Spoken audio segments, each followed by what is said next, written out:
जय भीम नमो बुद्धाय साथियों। दोस्तों, महाराष्ट्र प्रदेश आज भारत का एक समृद्ध और संपन्न प्रदेश है। इसी प्रदेश में हमारे मार्गदाता बाबा साहेब के पूर्वज रहते थे।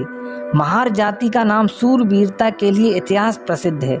इस देश के हर शासक ने अपनी सेना में इन्हें भर्ती किया। मुगल साम्राज्य की विशाल सेना में कई ऊंचे पदों पर इस जाति के वीर आसीन थे। शिवाजी ने भी इन्हीं की सूरवीरता के बलबूते पर मुगल बादशाह औरंगजेब के अत्याचारों का मुकाबला किया था। इसी कारण अंग्रेजों ने भी हमारे पूर्वजों को ईस्ट इंडिया कंपनी की सेना में भर्ती किया था। जिस तेजी से शिवाजी के राज्य की स्थापना हुई, इसका अंत भी उतनी ही द्रुत गति से हुआ। इसका कारण था पूना के चित्त पावन ब्राह्मणों का विरोध।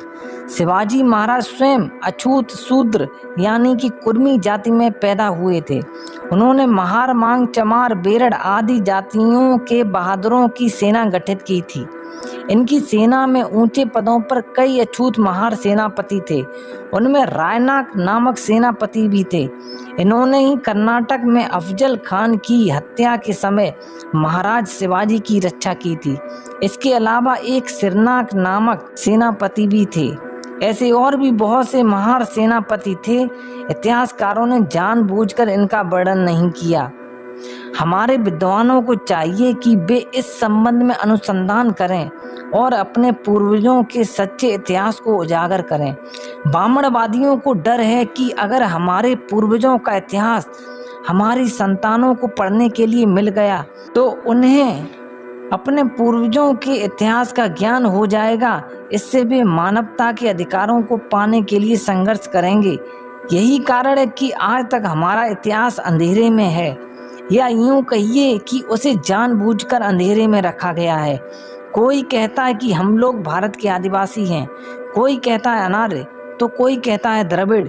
बाबा साहेब प्रथम व्यक्ति थे जिन्होंने हमारे वर्ग के संबंध में खोज की और अछूत कौन और कैसे नामक ग्रंथ लिखा। उन्होंने ही प्रथम बार बताया कि हम लोग नाग जाति के वंशज बौद्ध हैं।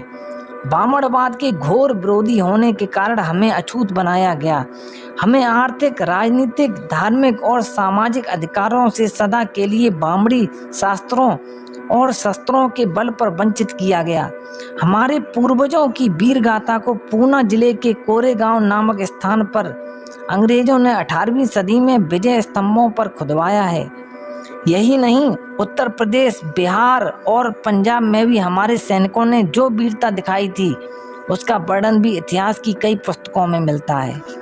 शिवाजी के राज्य को नष्ट भ्रष्ट करने के बाद पूना के चित्त पावन ब्राह्मणों ने पेशवा राज्य यानी ब्राह्मणी राज्य की स्थापना की थी। पेशवा का अर्थ है मंत्री। उन्होंने ब्राह्मणी राज्य यानी जाति पाति पर आधारित ब्राह्मणी राज्य की स्थापना की। इन्होंने ऐसे आदेश निकाले जिनमें कहा गया कि कायस्थों, सुनारों और शूद्रों, इन लोगों को किस रूप में धोती और कपड़े पहनने चाहिए, क्योंकि ये लोग अपने को ब्राह्मण कहने लगे थे। यह ब्राह्मणों के लिए असहनीय हो गया क्योंकि वे शूद्र जाति के थे। उन पर प्रतिबंध लगाया गया कि वे अशिक्षित रहकर ही ब्राह्मणों की सेवा करें। उन्हें किस प्रकार के कपड़े पहनने चाहिए, इस पर शासनादेश जारी किए गए। हमारे जिन वीर बाकुरों ने शिवाजी की सेना में भर्ती होकर तथाकथित गौ ब्राह्मण को बचाने के लिए अपना सर्वस्व न्यौछावर किया था, उन्हीं के खाने पीने, घूमने फिरने, ओढ़ने पहनने और शिक्षित होने पर प्रतिबंध लगा दिया गया था। यह प्रतिबंध इतना अमानवीय था कि इसका वर्णन आज की संतानों को रोमांचित कर देता है। जब भी हमारे लोगों ने ब्राह्मण की रक्षा की है, उन्होंने इसी प्रकार से बदला दिया है। हमारे पूर्वज पेशवाओं के राज्य में दोपहर के 12 बजे से 3 बजे तक ही बाजारों में आ जा सकते थे। हमारे लोगों के हाथों में काला धागा बांधा गया ताकि उन्हें दूर से ही पहचाना जा सके। उनके गले में मिट्टी की मटकी बांधी गई ताकि वे उसी में थूकें। वे कभी आम रास्ते पर ना थूकें, जिससे चलते फिरते ब्राह्मण उस थूक पर पैर पड़ने से अपवित्र ना हो जाए। पीठ पीछे कमर में झाड़ू बांधा गया ताकि चलते हुए उनके पैरों की निशानी रास्ते से मिट जाए। अगर हमारे पूर्वजों को मार्केट में कपड़ा खरीदना होता था तो दुकान से वे दूर खड़े रहते थे, दूर से ही कपड़ा पसंद करते थे, दाम जानने के लिए इशारों का प्रयोग करते थे। दुकानदार दूर से ही कपड़ा हिलाकर दिखाता था। अगर अछूत ने कपड़ा खरीद लिया तो उस कपड़े पर पानी छिड़का जाता था। उसके बाद उस कपड़े को कीचड़ में रगड़ा जाता था। इसके बीच में एक सुराख अर्थात एक छेद किया जाता था ताकि वह उस वस्त्र की कमीज बनाकर ना पहन सके। दर्जी भी इनके कपड़े नहीं सीता था। इस कपड़े को केवल लंगोट के रूप में ही पहना जा सकता था। केवल बामड़ ही धोती पहन सकता था। वह उसे दोनों ओर से मोड़कर पहन सकता था। बामड़ के अलावा सब लोगों को धोती एक ओर से मोड़कर पहनने का ही अधिकार था। शूद्रों को नाभि के आसपास एक रुमाल बांधकर आधे भाग को चारों ओर से लपेटने की पेशवाओं की आज्ञा थी। सुनारों को, जो अपने को देवताओं का अंग अर्थात देवांग कहते हैं, धोती पहनने की आज्ञा बिल्कुल नहीं थी। अगर कोई गलती से भी पहन लेता था तो पंचों की ओर से उस पर 50 रुपए का जुर्माना हुआ करता था। बामण धर्म का इतिहास शूद्रों और अछूतों पर किए गए अत्याचारों और अनाचारों की घटनाओं से भरा पड़ा है। सम्राट अशोक के बौद्ध धर्म की शरण में जाने पर श्रमण धर्म की रक्षा के साथ ही साथ बामण धर्म की भी रक्षा की थी।